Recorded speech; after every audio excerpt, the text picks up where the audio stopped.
Pada tahap pertama, BSDE menargetkan perolehan dana sebesar 1 triliun rupiah, terdiri dari 500 miliar rupiah obligasi konvensional dan 500 miliar rupiah sukuk ijarah.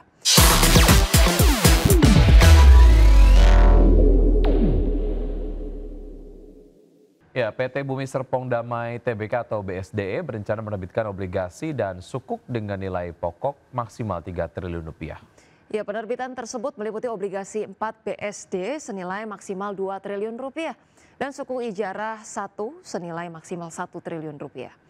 Aksi korporasi ini dilakukan untuk mendukung pengembangan infrastruktur dan kota di BSD City serta memperkuat modal kerja perseroan ke depan.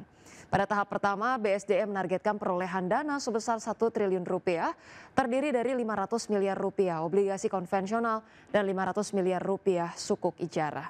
Instrumen ini telah memperoleh peringkat IDAA untuk obligasi dan juga IDAA untuk syariah atau sukuk dari Pevindo. Kebijakan penurunan suku bunga acuan oleh Bank Indonesia menjadi katalis positif bagi sektor properti, di mana biaya pinjaman yang lebih rendah diharapkan dapat meningkatkan keterjangkauan KPR, memperkuat daya beli konsumen, serta mendorong permintaan terhadap produk residensial primer. Terima kasih Anda masih bergabung bersama kami. Bersama Presiden Prabowo Subianto merombak susunan Kabinet Merah Putih. Ya, Presiden mengganti 5 menteri dan melantik menteri dan wakil menteri haji dan umroh. Dalam perombakan kabinet ini, pemirsa, Presiden melantik Purbaya Yudi Sadewa sebagai Menteri Keuangan menggantikan Sri Mulyani. Presiden juga melantik Muhtarudin sebagai Menteri Perlindungan Pekerja Migran Indonesia menggantikan Abdul Qadir Karding. Kemudian Ferry Juliantono sebagai Menteri Koperasi menggantikan Budi Ari. Muhammad Irfan Yusuf sebagai Menteri Haji dan Umroh, kemudian Dhanil Anzar sebagai Wakil Menteri Haji dan Umroh. Sementara Menko Polkam dan Menpora baru belum dilantik oleh Presiden.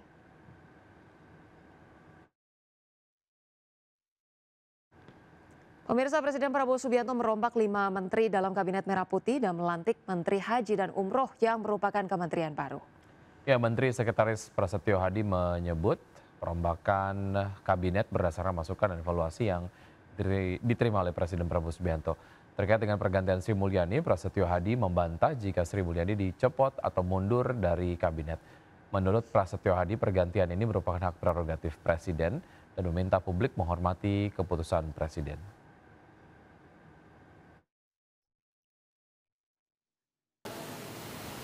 Ya, bukan mundur, bukan dicopot. Berarti Bapak Presiden selaku kepala negara dan kepala pemerintahan, tentunya kita semua paham bahwa beliau memiliki hak prerogatif. Maka kemudian atas evaluasi beliau memutuskan untuk melakukan perubahan formasi. Itu bismillah apa yang menjadi keputusan Bapak Presiden. Kita doakan bersama-sama semoga itu menjadi keputusan yang membawa kebaikan bagi kita semua. Ya, pemirsa, sebelum kita akhiri Market Plus pada pagi hari ini, kita lihat terlebih dahulu bagaimana posisi IHSG di perdagangan 23 menit pertama pada pagi hari ini ya. Kita lihat bersama-sama di layar televisi, pemirsa. IHSG terpantau mengalami penguatan terbatas 0,3% ke 7.735. Kemudian top gainers datang dari Antam, MDKA, INBI, BRMS, dan CBRE. Ya, tab khusus ada PANI, BBNI, HMSP, dan juga Wi-Fi. Kemudian juga pergerakan dari sektoral IDX Basic menguat signifikan 1,38%. Menyusul ada IDX Transportation dan juga Industri. Dan sektor yang melemah paling signifikan adalah sektor non-cyclic yang melemah hampir 1%.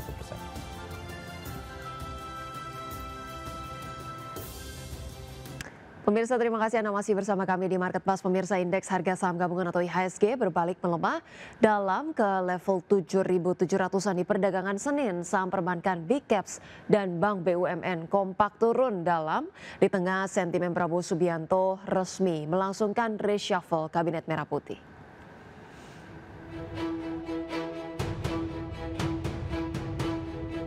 Indeks harga saham gabungan atau IHSG berbalik arah ke zona merah dengan melemah dalam.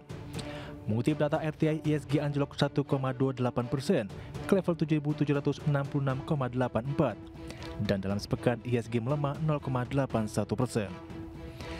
Transaksi terpantau cukup ramai dengan manuver jual, diiringi panic selling dengan intensitas nilai transaksi 20,2 triliun rupiah. Saham-saham konsumen non-primer melemah paling dalam 2,48%, sektor keuangan tertekan 2,29%, dan sektor infrastruktur koreksi 2,07%. Sementara sektor barang baku menguat terbatas di 0,77%. Indeks harga saham gabungan melemah terdampak dari pelemahan saham emiten perbankan, BUMN, dan bank raksasa. Saham BPTN melemah 9,77% di level Rp1.155 per saham. Saham BRIS melemah 5,15% di level Rp2.580 per saham. Saham perbankan Big Caps BUMN BBNI melemah 4,35% ke level Rp4.180 per saham. BMRI melemah 4,06% di level Rp4.490 per saham. Dan saham BBRI melemah 2,5% di level Rp3.900 per saham. Sementara sektor barang baku jadi penopang IHSG dengan saham ANTM 6,49% di level Rp3.610 per saham. PSAB ditutup menguat 3,5% di level Rp585 per saham. UNTR ditutup menguat 4,34% di level Rp26.450 per saham. Penguatan saham emiten emas ditopang harga komoditas kembali cetak rekor tertinggi intraday dan penutupan. Belamanya IHSG tersengat di tengah Presiden Prabowo Subianto resmi melangsungkan reshuffle Kabinet Merah Putih Prabowo Gibran. 5 menteri diganti termasuk Menteri Keuangan Sri Mulyani. Prabowo melantik Purbaya Yudi Sadewa sebagai Menteri Keuangan menggantikan Sri Mulyani. Lalu Mukhtarudin sebagai Menteri Perlindungan Migran menggantikan Abdul Qadir Karding. Ferry Julianto sebagai Menteri Koperasi menggantikan Budi Ari. Selain 5 menteri yang direshuffle, Prabowo juga melantik Muhammad Irfan Yusuf sebagai Menteri Haji. Dhanil Anzar Simanjuntak yang sebelumnya menjadi Wakil BP Haji secara bersamaan dilantik sebagai Wakil Menteri Haji. Berbagai sumber untuk ID Action.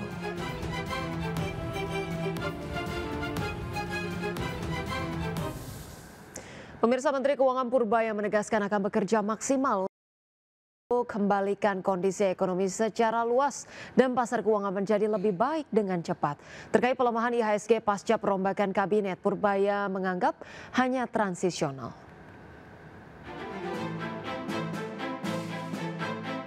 Usai dilantik sebagai Menteri Keuangan, Purbaya menegaskan akan bekerja maksimal untuk membalikan kondisi ekonomi secara luas dan pasar keuangan menjadi lebih baik dengan cepat. Purbaya menyebut pelemahan IHSG saat dirinya dilantik hanya transisional karena investor belum kenal dirinya dan akan segera berbalik arah dalam waktu dekat.